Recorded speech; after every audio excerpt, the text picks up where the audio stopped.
Majelis Hakim Pengadilan Negeri Jakarta Selatan menjatuhkan vonis hukuman mati terhadap kasus pembunuhan berencana Aulia Kesuma dan putranya Giovanni Kelvin pada Senin 15 Juni 2020.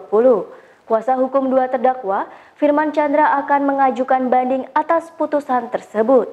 Sebab itu ia akan menyurati Presiden Joko Widodo dan Komisi 3 DPR untuk menghapuskan hukuman mati.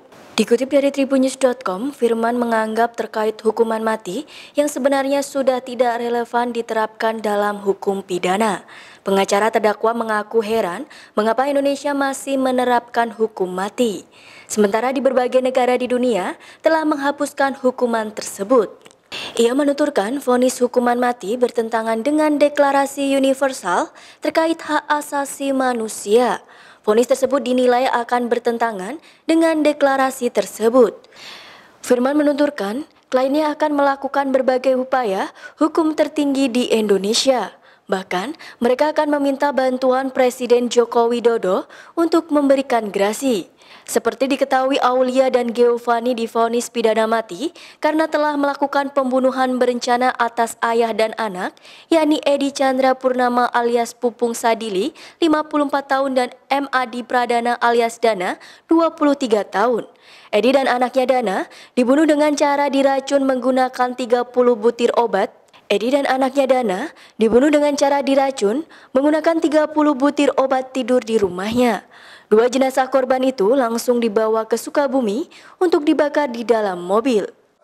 Aulia Kesuma alias Aulia binti Tianto Natanai dan terdakwa dua Giovanni Kelvin Octavianus Rubén tersebut di atas telah terbukti salah satu yang bersalah melakukan tindak pidana tersebut dan melakukan pembunuhan berencana.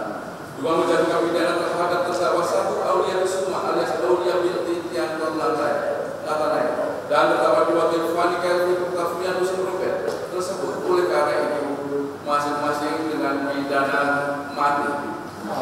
Ini terlalu sadis. Pertama, semua negara sudah menghapuskan yang namanya hukuman mati. Kasus apapun, baik pembunuhan, tindak pidana korupsi, ataupun narkoba. Padahal sekali lagi di pledoi kita sudah jelaskan banyak hal-hal yang meringankan kalau dilihat dari sudut pandang kita sebagai manusia.